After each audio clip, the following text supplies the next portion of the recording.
Hey everyone, welcome back to my YouTube channel Wangshi and fan fiction explanation. तो कैसे हैं आप सब? आई होप कि आप सब बहुत अच्छे होंगे। तो आज मैं आपके साथ Wangshi FF unwanted marriage second season का नेक्स्ट पार्ट शेयर करने वाली हूं। एंड जिन भी लोगों को ये फैन फिक्शन पसंद आ रहा है उन लोगों को thank you so much. And video को लाइक, चैनल को सब्सक्राइब जरूर कर दें। तो चलिए फिर आज का पार्ट हम शुरू करते हैं। इससे पहले वाले पार्ट में हमने देखा था जो वीजिंग था वो यिंग यिंग के साथ अपने वापस से पुराने घर पर गया था किसी मीटिंग को अटेंड करने के लिए। एंड वहाँ पर काफ़ी सारे जो पेंडिंग वर्क थे उन्हें कंप्लीट करने के लिए। और इसके बाद वीजिंग अपना सारा काम ख़त्म करके वापस चाइना लौट जाएगा हमेशा हमेशा के लिए। और वीजिंग वहाँ पर गया हुआ था। 3 दिन तक काफ़ी चीज़ें अच्छे से चली, लेकिन चौथे दिन जब वीजिंग और बोल सकते हैं कि उन्हें वापस आना था, तब वांग जी ने देखा कि वीजिंग का कोई मैसेज नहीं आ रहा है। एंड ये चीज़ बहुत ही अजीब लगी। तो वांग जी ने वीजिंग को कॉल भी किया, लेकिन वीजिंग का कॉल ही नहीं लगा। वांग जी इससे डर गया। पहले तो शायद नॉर्मली लिया। उसके बाद वांग जी ने सोचा कि ऐसे कैसे हो रहा है, ये अजीब क्यों है, मुझे मुझे डर लग रहा है। लेकिन वांग जी फिर कोई बात नहीं, संभालता अपने आप को। एंड फिर वो सो जाता है। जब नेक्स्ट डे वांग जी देखते हैं कि वीजिंग का अभी भी कोई मैसेज नहीं, कोई रिप्लाई नहीं, तो वांग जी थोड़ा डर जाता है। और तभी जो वांग जी था उसके फ़ोन पर एक मैसेज आता है जिसके अंदर वीजिंग का फ़ोन से मैसेज था कि वो 5 डेज़ और नहीं आ पाएगा। वांग जी बोलता हाँ, ऐसा कैसे हो सकता है। वांग जी तुरंत वीजिंग को कॉल करता है, लेकिन दूसरी ओर से कोई भी फ़ोन को पिक नहीं करता। एंड उसे दोबारा से मैसेज आता है कि वो काम में बिज़ी है, अभी मीटिंग में जाने वाला है, तो वो फ़ोन को पिक नहीं कर पाएगा। वांग जी ये देखता है और वो सोचता है कि हाँ, हो सकता है सच में, क्या पता वो मीटिंग में हो। एंड वांग जी को बात करनी थी वीजिंग से अब। तो फिर वो बोल देता है कि कोई बात नहीं, ठीक है। एंड इसके बाद वीजिंग ऑफलाइन चला जाता है। वांग जी बहुत ही घबरा जाता है। उसे अजीब लग रहा था, उसे लग रहा था जैसे कुछ गलत है। वांग जी फिर जो है फंक्शन को देखता है, उसे अच्छे से रेडी करता है उठाकर, और फिर उसे स्कूल छोड़ने के लिए चला जाता है। वांग जी फिर अपने ऑफिस में आता है। एंड फिर वो अपनी एक मीटिंग को अटेंड करता है। मीटिंग अटेंड कर वापस आता है तो देखता है कि अभी दोपहर हो गई है और अभी तक वीजिंग का कोई मैसेज नहीं, ना कोई कॉल नहीं। वांग जी दोबारा से वीजिंग को कॉल करता है, लेकिन उसका फ़ोन स्विच ऑफ था। ये देखकर वांग जी बोलता हाँ, स्विच ऑफ, ये हो क्या रहा है। 2 दिन से वीजिंग ना ही तो मुझसे अच्छे से बात कर रहा है और ना ही वो कॉल कर रहा है। उसने कहा कि 5 डेज़ और लगेंगे। एंड ये वीजिंग ऐसा कभी नहीं करता, वो मुझे इन्फॉर्म कर देता। वांग जी को डर लग जाता है। एंड फिर वो बोलता है कि हाँ, ये मुझे उससे बात करनी होगी। वांग जी फिर अपनी कॉन्टैक्ट करता है एंड अपनी सेक्रेटरी को बोलता है कि मुझे यंग का पर्सनल फ़ोन नंबर चाहिए। एंड ये सुनकर सेक्रेटरी बोलती है कि ओके सर। एंड वो बात करती है। उसके बाद यंग यंग का पर्सनल नंबर दिया जाता है वांग जी को। एंड वांग जी फिर कॉल करता है। यंग यंग भी कॉल को पिक नहीं करता। वांग जी बोलता हाँ, ये कॉल को पिक नहीं क्यों कर रहा। इसके बाद वांग जी अपनी सेक्रेटरी को बुलाता है और बोलता है कि मुझे मिस्टर यंग यंग से बात करनी है, अभी के अभी मुझे अर्जेंटली बात करनी है, क्योंकि पर्सनल नंबर उनका नहीं लग रहा है। इसके बाद सेक्रेटरी बोलती है ओके सर। एंड वो चली जाती है। थोड़ी देर के बाद वो वापस आती है और बोलती है कि सर 2 डेज़ से वो शायद अपनी किसी मीटिंग अटेंड करने के लिए गए थे, उसके बाद से वो वापस ही नहीं आए हैं। वीजिंग देखता है और बोलता है क्या मतलब है तुम्हारा। तो वो सेक्रेटरी बता देती है वांग जी को, और वांग जी डर जाता है क्योंकि सेक्रेटरी ने बताया कि वीजिंग भी उन्हीं के साथ गया था। एंड ये देखकर तो वो पूरा डर जाता है। वांग जी देखता है उसे और बोलता है तुरंत अभी के अभी मेरी प्राइवेट जेट को रेडी करो, मैं अभी पेरिस जा रहा हूँ। ये सुनने के बाद सेक्रेटरी बोलती है ओके सर, ठीक है। इसके बाद वो सभी चीज़ रेडी करने के लिए चला जाती है, क्योंकि अब वांग जी को पक्का यकीन हो गया था कि कुछ ना कुछ गड़बड़ ज़रूर है। वांग जी जल्दी से अपने ब्रदर लायन सेजन को कॉल करता है और बोलता है गगा, मुझे आपसे बात करनी है, आप कहाँ हैं। लायन सेजन बोलता है वांग जी मैं अभी मीटिंग से आया हूँ। वांग जी बोलता है गगा प्लीज़ मेरे ऑफिस रूम में आइए। लायन सेजन बोलते हाँ ठीक है वांग जी। एंड इसके बाद वांग जी अपनी चेयर पर बैठ जाता है और बहुत ही घबराया हुआ था। लगभग 5 मिनट के अंदर ही लायन सेजन आते हैं। वांग जी देखता है और बोलता है गगा। लायन सेजन आते हैं और बोलते वांग जी क्या हुआ, तुम इतनी घबराई हुई क्यों हो। वांग जी वहाँ पर बैठ जाता है और फिर बोलता है गगा, वीजिंग का कोई पता नहीं है, मैंने उनकी कंपनी जो यंग यंग था उससे भी बात की। एंड यंग यंग का फ़ोन नहीं लग रहा है, और सेक्रेटरी से पता करने पर मुझे पता चला कि पिछले 2 दिन से वीजिंग और यंग यंग का कोई अता पता नहीं है। दोनों ही अपनी मीटिंग के लिए गए थे, लेकिन अब कुछ पता नहीं चल रहा। मैंने अपनी सेक्रेटरी से कहा है कुछ और इन्फॉर्मेशन पता करने के लिए। थोड़ी देर के बाद सेक्रेटरी आती है एंड वो बहुत सारी चीज़ें बताती है, जिससे सुनने के बाद तो वांग जी और भी ज़्यादा डर जाता है। इसके बाद लायन सेजन थे वो बोलते वांग जी एक काम करते हैं, हम दोनों ही चलते हैं। वांग जी बोलते गगा आप यहाँ पर रहिए, आपको यहाँ पर रहना ज़रूरी होगा। ये सुनने के बाद लायन सेजन बोलते नहीं वांग जी, मुझे तुम्हारे साथ चलना होगा एंड इट्स ओके। वांग जी बोलते गगा लेकिन यहाँ पर बहुत सारी चीज़ें, मुझे नहीं पता कि वहाँ पर क्या हुआ है और क्या नहीं। अगर हम दोनों ही चले जाएंगे तो कंपनी और घर वालों को कौन संभालेगा। और प्लीज़ वांगशन उसे भी कौन संभालेगा। लायन सेजन बोलते हैं वांग जी तुम वांगशन की चिंता मत करो, मॉम डैड और हम सब हैं उसे संभालने के लिए, ठीक है। वांग जी बोलते हैं प्लीज़ आप यहीं पे रहिए, मैं जाता हूँ और मैं ठीक से सब चीज़ संभाल लूँगा, मैं विंग को लेकर आऊँगा, प्लीज़ आप यहाँ पर संभालिए सब चीज़ें, ठीक है। मैं बस जा रहा हूँ, थोड़ी देर के अंदर प्लान रेडी हो जाएगा, मैं जा रहा हूँ। लायन सेजन देखते हैं और बोलते हैं लेकिन वांग जी मैं चलता तुम्हारे साथ। वांग जी बोलता है इट्स ओके, कोई बात नहीं। लायन सेजन बोलते हैं 1 मिनट रुको वांग जी, अगर कोई भी प्रॉब्लम हो तो प्लीज़ मुझे कॉल कर देना, मैं आ जाऊँगा तुरंत। वांग जी बोलता है हाँ ठीक है गगा। एंड इसके बाद वो निकल जाता है। वांग जी की सेक्रेटरी भागते हुए आती है और बोलती है सर सब चीज़ रेडी है, चलिए। वांग जी बोलता है हाँ। एंड इसके बाद वांग जी अपनी सेक्रेटरी के साथ वहाँ से चला जाता है। वांग जी कुछ देर के बाद एयरपोर्ट पहुँचता है और एयरपोर्ट से डायरेक्टली वो अपने प्राइवेट जेट में बैठता है और वहाँ से निकल जाता है। जो लायन सेजन थे वो वहीं बैठ जाते हैं एंड वो कुछ फाइल को चेक करने लगते हैं एंड बार बार उनके माइंड में घूम रहा था कि आखिर क्या हुआ होगा, उन्हें भी डर लग रहा था। ऐसे ही करके थोड़ा टाइम हो जाता है, तभी वो कॉल करते हैं और वांगशन के बारे में पता करते हैं तो उसे पता चल जाता है कि लगभग 15 मिनट के बाद वांगशन की स्कूल ओवर होने वाला है। इसके बाद लायन सेजन उठते हैं एंड वो वांगशन को पिकअप करने के लिए वहाँ से निकल जाते हैं। थोड़ी देर के बाद ही वो पहुँच जाते हैं वांगशन के स्कूल एंड वो गेट पर खड़ा रहकर वांगशन का वेट करते हैं। कुछ देर के बाद वांगशन एक टीचर के साथ बाहर आता है एंड वो देखता है इधर उधर, तभी उसकी नज़रें जो है लायन सेजन पर जाती हैं। इसके बाद वो भाग कर जाता है और बोलता है अंकल। लायन सेजन देखते हैं वांगशन को और वो जल्दी से उसे उठा लेते हैं और बोलते हैं हाँ मैं आज तुम्हारे डैड किसी काम में बिजी थे तो मैं तुम्हें लेने के लिए आया हूँ। ये सुनने के बाद वांगशन बोलता ओके एंड फिर वो टीचर बोलते ओके सर आप इसे लेकर चले जाइए, आप इनकी रिलेटिव है ना। तो वो टीचर जो थी वो जानती नहीं थी एंड वो बोलते हैं कि हाँ ठीक है मैं इसका अंकल हूँ, आप चिंता मत करिए, आज से मैं ही लेकर जाऊंगा इसे। इसके बाद वो कुछ भी नहीं बोलती एंड चले जाती है ओके बोल के। फिर लायन सेजन वांगशन को लेकर कार में बैठते हैं एंड फिर वो बोलती हैं वैसे डैड कहाँ चले गए। तो वांगशन को बोलते हैं लायन सेजन कि तुम्हारे डैड किसी मीटिंग की वजह से बाहर गए हैं तो उन्हें टाइम लग जाएगा, ठीक है। फिर वांगशन बोलता ओके एंड फिर वो थोड़ी देर के बाद घर पहुंच जाते हैं। लायन सेजन वांगशन को घर लेकर आते हैं एंड फिर वो देखते हैं तो मैडम लायन है वहाँ पर। वांगशन को लेकर वो जाते हैं और बोलते हैं मम्मा इनके कपड़े चेंज करवा दीजिए। मैडम लायन देखती हैं और बोलती कि हाँ ठीक है। तभी जो लायन सेजन थे वो बोलते कि मॉम एक काम करिए आप सर्वेंट को बोल दीजिए मुझे आपसे कुछ बात करनी है। इसके बाद मैडम लायन बोलते कि ओके ठीक है एंड फिर वो सर्वेंट को बुलाती हैं एंड उन्हें बुलाने के बाद फिर वो भेज देते हैं वांगशन को दे के क्लॉथ वगैरह चेंज करवाने के लिए। इसके बाद वो आती हैं और बोलती बेटा क्या हुआ। इसके बाद लायन सेजन अपनी मॉम को बता देता है कि वांग जी जो है वो कुछ दिनों के लिए बाहर गया है और वो वांगशन का ख्याल नहीं रख पाएगा एंड वेजिंग भी किसी कारण की वजह से कुछ दिन और नहीं आ पाएगा, तो हम लोगों को ही वांगशन को संभालना होगा। वो अभी उसकी मॉम को ये नहीं बताता कि अभी क्या प्रॉब्लम हो रही है, लेकिन वो इतना बता देता है कि बस वो दोनों अभी नहीं है। ये सुनने के बाद मैडम लायन बोलते कि ओह अच्छा ठीक है, वो कब तक आएंगे। लायन सेजन बता देता है कि उन्हें 2 या 3 दिन लग जाएंगे। इसके बाद मैडम लायन बोलते कि इट्स ओके कोई बात नहीं, हम है ना वांगशन को संभाल लेंगे एंड उसे बता भी देंगे, चिंता मत करो तुम। लायन सेजन बोलते हाँ ठीक है। इसके बाद मैडम लायन चली जाती हैं, वो अंदर आती हैं एंड देखती हैं तो सर्वेंट ने नहला दिया था वांगशन को। इसके बाद मैडम लायन बोलते कि तुम जाओ एंड वांगशन के लिए खाना प्रिपेयर करो, बेटा तुम्हें क्या खाना है। इसके बाद वांगशन बता देता है कि उसे क्या खाना है एंड सर्वेंट चली जाती है वो चीज़ रेडी करने के लिए। मैडम लायन खुद अपने हाथों से वांगशन को ड्रेसअप करती हैं एंड फिर ड्रेसअप अच्छे से करवाने के बाद वो वांगशन को नीचे लेकर आती हैं एंड वो बैठकर जो है वांगशन को खाना खिलाते अपने हाथों से। लायन सेजन घर पर ही थे एंड वो देख रहे थे, उन्होंने अपनी मीटिंग्स को कैंसिल करवा दिया था आज की।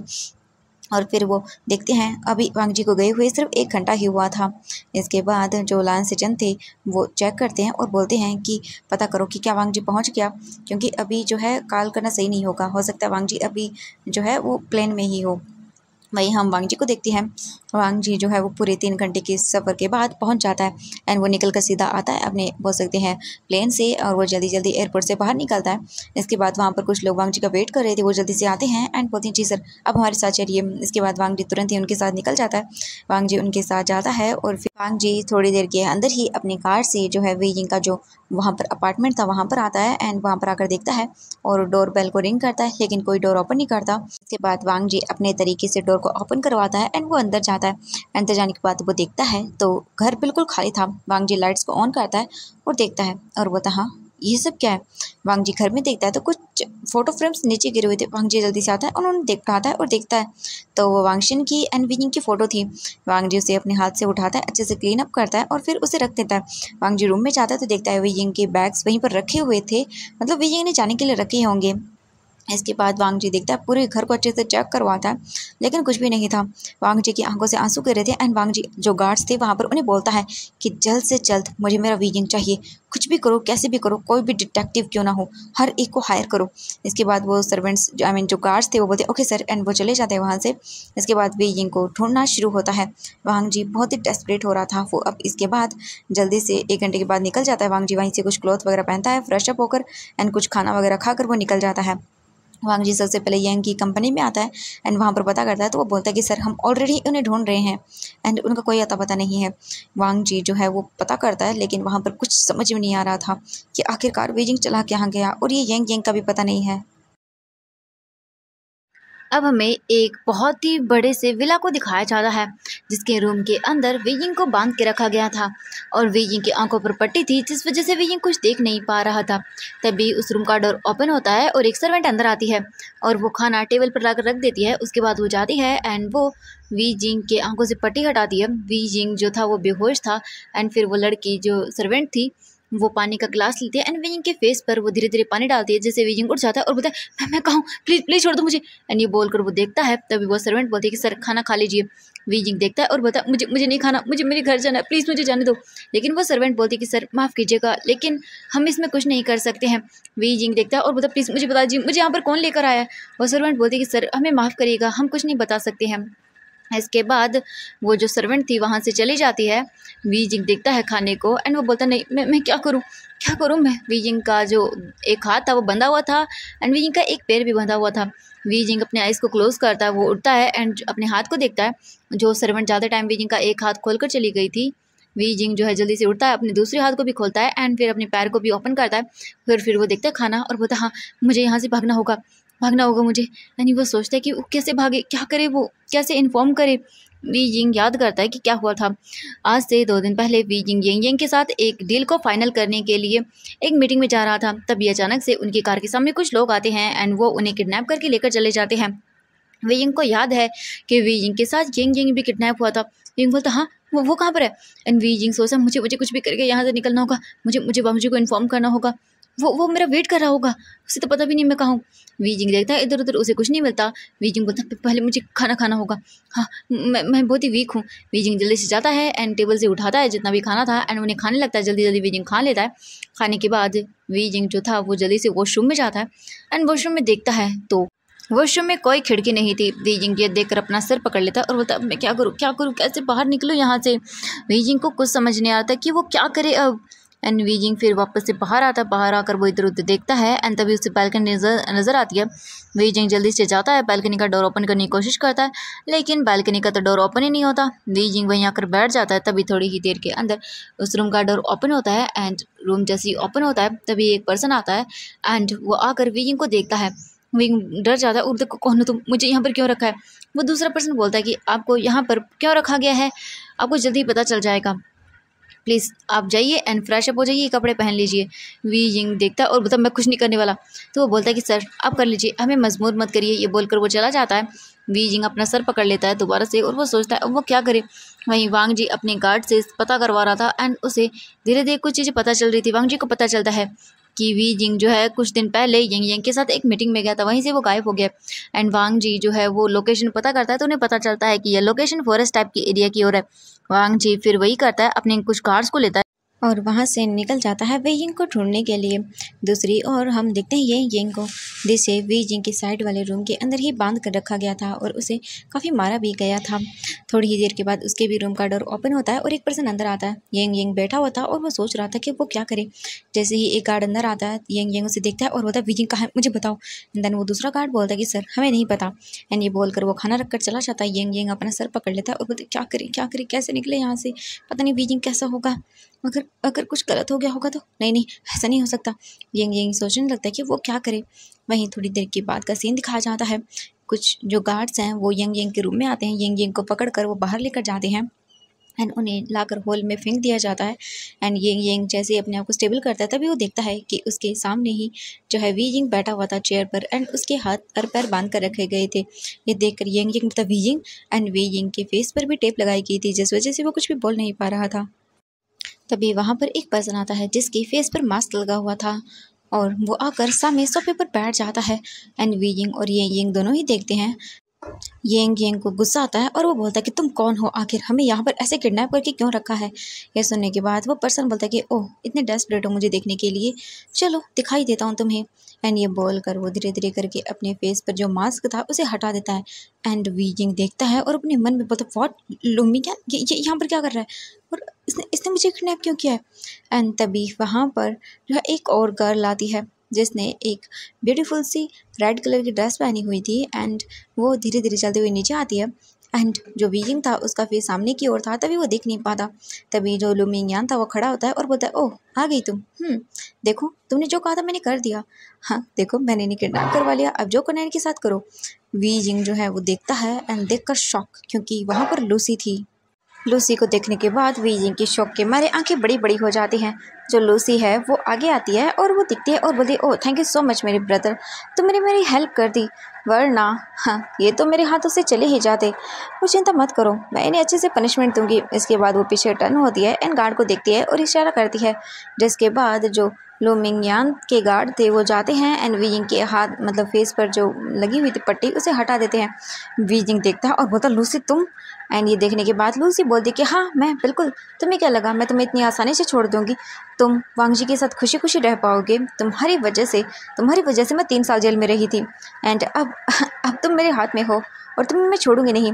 तुमने मुझसे मेरा प्यार छीन लिया, मेरा सब कुछ छीन लिया और अब मैं तुम्हें नहीं छोड़ूंगी। वीजिंग बोलता है क्या बकवास कर रही हो तुम ऐसा कैसे कर सकती हो। लूसी बोलती कि मैं ऐसा कैसे कर सकती हूँ, अभी दिखाती हूँ तुम्हें। एंड फिर वो अपने गार्ड को इशारा करते हैं, वो गार्ड आते हैं एंड वो जो है वीजिंग को बांधते हैं और वीजिंग को एक शॉक ट्रीटमेंट देते हैं, जिसकी वजह से वीजिंग जोर से चिल्लाता है। एंड जो येंग था वो बोलता नहीं प्लीज़ उसे छोड़ दो, लेकिन वो अपने गार्ड को इशारा करते हैं। उसके बाद येंग के जो गार्ड्स थे वो येंग को पकड़ ले, इसके बाद जो गार्ड्स थे वो जल्दी से जाते हैं एंड येंग को पकड़ लेते हैं और फिर वो दोबारा से वीजिंग को शॉक देती है, जिससे वीजिंग को बहुत ही पेन होता है। एंड लूसी हंसते हुए बोलती है कि अब तो तुम्हें मैं अच्छे से मारूंगी। हाँ ये बोलकर फिर वो वीजिंग के फेस पर स्लैप मारती है, लेकिन वीजिंग कुछ भी नहीं बोलता और वो देखता है और बोलता हाँ तुम्हें क्या लगता है तुम ये सब करके मुझे वांग जी से दूर कर सकती हो। तो वो बोलती कि ऑफ कोर्स मैं तुम्हें कर दूंगी, हाँ अगर मैं उसके साथ नहीं रह सकती तो तुम भी नहीं रह सकती, तुम्हें तो मरना होगा। वीजिंग स्माइल करता है और बोलता है तुम गलत हो, वो कैसे भी करके मुझे ढूंढ लेगा एंड अब तक तो वो ढूंढ ही रहा होगा मुझे एंड बहुत जल्द वो यहाँ पर आ जाएगा और उसके बाद तुम्हें कौन बचाएगा। लूसी बोलती है कि वो आएगा तो तब ना जब मैं उसे आने दूंगी, उससे पहले ही मैं तुम्हारी वो हालत करूँगी कि तुम सोच भी नहीं सकते हो। एंड ये बोलकर वो देखती है और अपनी गार्ड को इशारा करती है। फिर से वीजिंग को 2 से 3 बार शॉक का ट्रीटमेंट दिया जाता है, शॉक दिया जाता है, जिससे वीजिंग की हालत बहुत ख़राब हो जाती है। एंड वो दोबारा से उसे देने वाली थी शॉक, लेकिन तभी लू मिंगयान उसे रोक लेता है और बोलता 1 मिनट तुम ऐसा क्या कर रही हो, हाँ तुम्हें इसे बदला लेना है ना, तो एक काम करो क्यों ना इसकी एक अच्छी सी हॉट वाली वीडियो बनाई जाए एंड देन वांग जी को सेंड करना, उसे कैसा लगेगा जब उसका हस्बैंड किसी और के साथ इंटीमेट होगा। ये सुनने के बाद लूसी बोलती कि अरे वाह क्या फिर अच्छा आइडिया दिया तूने, यार ये सब चीज़ें मैं वांग जी को सेंड करूँगी, मज़ा आएगा, लेकिन ये सब करेगा कौन। तो जो लू मिंगयान था वो बोलता है कि तभी उसकी नज़रें येंग पर जाती हैं और बोलता है कि हाँ ये करेगा ना। येंग देखता है और बोलता है क्या बकवास करी हो तुम, मैं कुछ नहीं करने वाला हूँ। ये सुनने के बाद लू मिंगयान बोलता है कि ओह अच्छा तुम नहीं करोगे, अगर तुमने वीजिंग के साथ इंटीमेट नहीं हुए तो फिर हम तुम्हें मार डालेंगे। येंग देखता है और बोलता है मुझे फ़र्क नहीं पड़ता, तुम मुझे मार सकते हो। ये देखने के बाद लू मिंगयान बोलता है कि ओह वाह क्या बात है, तुम तो बहुत ब्रेव हो, अच्छा तो फिर कोई बात नहीं हमारे पास और ऑप्शन है। फिर अपने गार्ड को देखता है और बोलता है कि तुम्हें एंजॉय करना है ना, इसके साथ एंजॉय करो। ये सुनने के बाद येंग बड़ी बड़ी आंखें करता है और बोलता नहीं उससे दूर रहना, वरना एक को मार डालूंगा। लेकिन जो गार्ड्स थे वो बोलते हैं कि बॉस इसकी चिंता मत करो हम संभाल लेंगे। एंड कुछ गार्ड्स जाते हैं एंड वो येंग को अच्छे से पकड़ लेते हैं। इसके बाद वो येंग की और वो आगे बढ़ने लगते हैं एंड वी येंग बोलता है नहीं नहीं ऐसा नहीं कर सकते तुम लोग, वांग जी तुम सबको मार डालेगा। एंड ये सुनने के बाद लूसी बोलती कि छोड़ो ना क्या बकवास है, वो कुछ नहीं कर सकता। एंड वो यहाँ पर आखिरकार करीब ही क्या, वो तो है भी नहीं।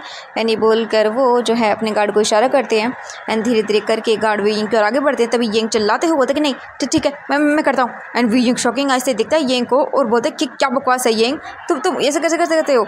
येंग बोलता है Wei Ying I am sorry, लेकिन मैं तुमसे प्यार करता हूँ और मैं नहीं चाहता कि तुम्हें कोई और टच करे।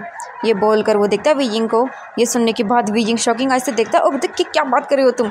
येंग बोलता है कि हाँ मैं करूँगा क्योंकि मैं वी येंग से प्यार करता हूँ और वैसे भी मुझे अपने लिए चाहिए था वी येंग। ये सुनने के बाद लूसी बोलती कि सच में यार कितना डिस्गस्टिंग हो वीजिंग, तुम सच में, तुम्हारा हस्बैंड है, तुमने मेरे बॉयफ्रेंड को नहीं छोड़ा एंड तुमने किसी और को भी फंसा लिया, अच्छी बात है। फिर वो गार्ड्स को बोलते कि छोड़ दो एंड यिंग जो है जल्दी जल्दी करके वीजिंग के पास आता है एंड वीजिंग को देखता है और बोलता है वीजिंग आई एम सॉरी, मुझे तुम्हें बचाने के लिए करना होगा। वीजिंग बोलता है यिंग तुम ऐसा नहीं कर सकते प्लीज़, लेकिन यिंग बोलता है वीजिंग मैंने कहा ना चुप करो तुम।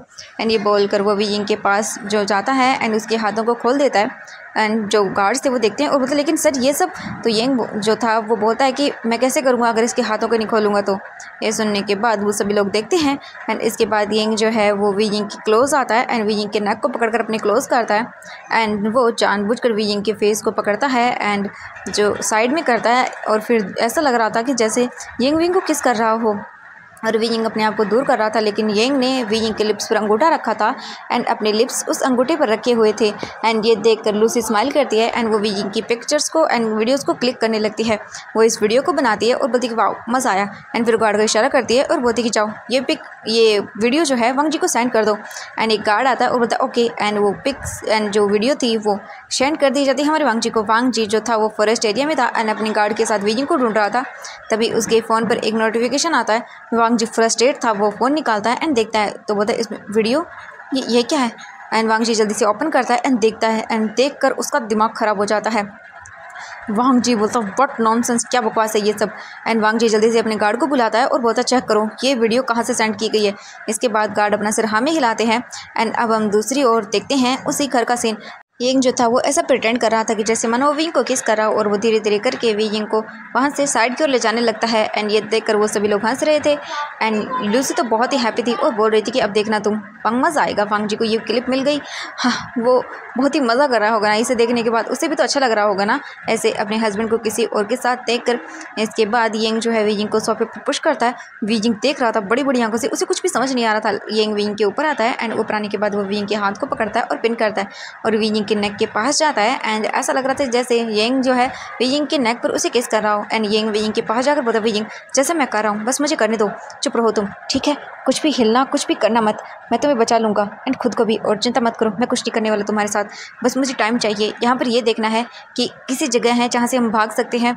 वीजिंग कुछ भी नहीं बोलता एंड वो चुपचाप करके जो कर रहा था उसे कर रहा था एंड जो यिंग बोलता वीजिंग क्या करे हो तुम, थोड़ा बहुत मुझे पुश करो। वीजिंग बोलता हाँ एंड फिर वीजिंग ऐसा ही करता है, थोड़ा बहुत इसे दूर कर रहा था एंड यिंग वीजिंग के साथ ऐसा लग रहा है जैसे ज़बरदस्ती कर रहा हो एंड तभी अचानक से वहाँ पर एक गन फायरिंग की आवाज़ आती है एंड गन फायरिंग की आवाज़ के साथ ही वहाँ पर एंट्री होती है बहुत सारे गार्ड्स की एंड सभी लोग शॉक थे कि अचानक से हो क्या गया। तभी वांग जी को देखते हैं जो अपने गार्ड के साथ आता है एंड वांग जी के दोनों हाथों में गन्स थी एंड वो आकर तुरंत ही जो बोल सकते हैं गार्ड्स थे